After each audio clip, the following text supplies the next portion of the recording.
سلام، من محمد رضام و تو این ویدیو میخوام کتابایی رو بهتون معرفی کنم که تو سال 1402 خوندم و ازشون خوشم اومده. سرجم 12 تا کتابن که 3 تاشون ادبیات داستانی هستن و 9 تا بقیه زندگی نامه و تاریخ و فلسفه سیاسی هستن. از 9 تا کتاب غیر داستانی 4 تاشون نوشته هانا آرنت، نویسنده آلمانی آمریکاییه که در حوزه سیاست قلم میزد.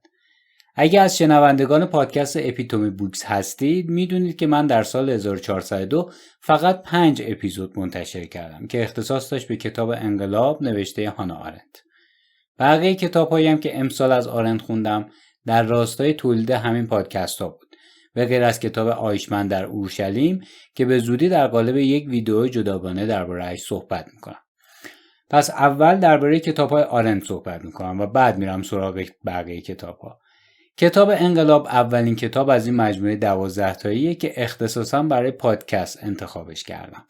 چون درباره این کتاب به تفصیل صحبت کردم و ویدیوهاش رو از آدرسی که تو توضیحات همین قسمت میذارم میتونید ببینید، توضیح بیشتری نمیدم.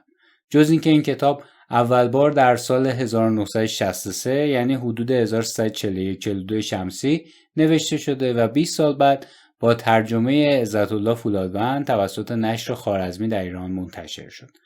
انقلاب 404 صفحه است و 6 فصل به علاوه یک مقدمه داره. همونطور که گفتم من درباره این کتاب زیاد صحبت کردم و اگه اطلاعات بیشتری میخواید به ویدیوها یا پادکست انقلاب مراجعه کنید.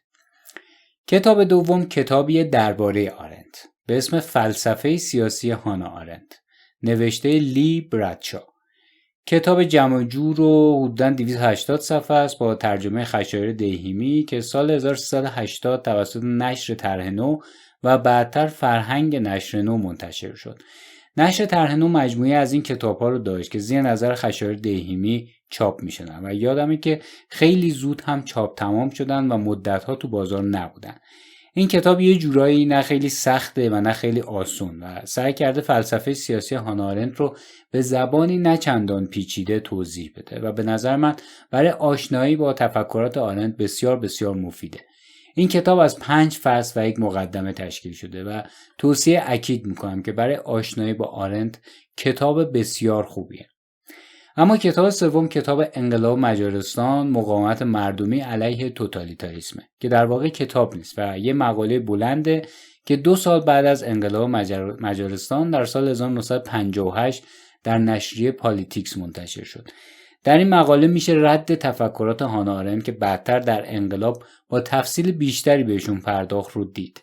این کتاب هم اول بار در سال 1390 با ترجمه کیومرث خواجوی ها توسط انتشارات روشنگران و مطالعات زنان منتشر شد و 128 صفحه است. 126 صفحه است ببخشید. و اما کتاب چهارم کتاب آیشمن در اورشلیمه. کتاب بسیار معروف و فکر میکنم بسیار خوانده شده در ایران که یه ترجمه هم نداره، اما ترجمه زهرا شمس از نشر برج از همه معروف تره. کتاب پرحجمی 376 صفحه است، اما برخلاف کتاب‌های دیگه آرنت متن خیلی پیچیده‌ای نداره چون کتاب گزارشگونه است. این کتاب تقریبا همزمان با انقلاب بیرون اومد و با اینکه مفهوم ابتذال شرع که عنوان فرعی کتابه و به نظر من ترجمه دقیقی هم نیست، تا قبل از انتشار این کتاب در محافل فارسی زبان بسیار استفاده میشد، اما خود کتاب برای اولین بار در سال 1399 ترجمه و منتشر شد. این کتاب در زمان انتشار بسیار سر و صدا کرد و از یک مقدمه، یک مؤخره و 15 فصل تشکیل شده. همونطور که گفتم من درباره این کتاب در یک ویدیو جداگانه به تفصیل صحبت میکنم. از کتابای آرنت که بگذریم میرسیم به کتاب پنجم که عنوانش هست مصیبت وبا و بلای حکومت که مجموع مقالاتی از هومان ناطق درباره تاریخ معاصر ایران. این کتاب در سال 1358 منتشر شده و به احتمال زیاد نسخه فیزیکیش موجود نباشه ولی نسخه الکترونیکش برای دانلود هست. شامل 5 مقاله است که مقاله اولش درباره تاثیر همه‌گیری وبا بر جامعه و حکومته که جزء اولین تحقیق‌هاییه که در این باره صورت گرفته. بعدتر آرش ایدری در کتاب واژگونه‌خوانی استبداد ایرانی به تحقیق جامع‌تری دست زد که میتونید درباره این کتاب در قسمت 54 پادکست بیشتر بدونید. من درباره کتاب هومان ناطق هم در ویدئویی جداگانه صحبت خواهم کرد. کتاب ششم عنوانش است لیبرالیسم نوشته لودویگ فون میزس که از متفکران برجسته مکتب لیبرالیسم کلاسیکه. این کتاب رو مهدی تدیونی ترجمه کرده و نشر کتاب پارسه منتشرش کرده. کتاب در سال 1927 نوشته شده و پر از پیشگویی‌های شگفت‌انگیز درباره سرنوشت فاشیسم و کمونیسم. دو مکتبی که در اون سالها هنوز ذات خودشون رو به تمامی آشکار نکرده بودن، اما میزس به روشنی میدید که چه فجایعی خلق خواهند کرد. کتاب بسیار برای آشنایی با لیبرالیسم کلاسیک مفیده. متنی روون و لحنی جدلی داره و مترجم هم در 26 ساعت لایو اینستاگرامی متن رو خونده و توضیح داده که صوتی اون در کانال تلگرامی مترجم موجوده.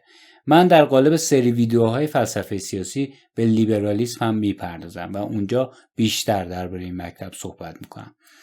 عنوان کتاب هفتم ما چگونه ما نشدیم نوشته دوست عزیزم امیر محمد گمینیه. آقای گمینی در این کتاب سعی کرده به ادعای طرفداران نظریه افول علم در ایران، خصوصاً ادعای صادق زیباکلام، پاسخ بده که گفته بود علم از اواخر قرن پنجم قمری در ایران دچار افول شد.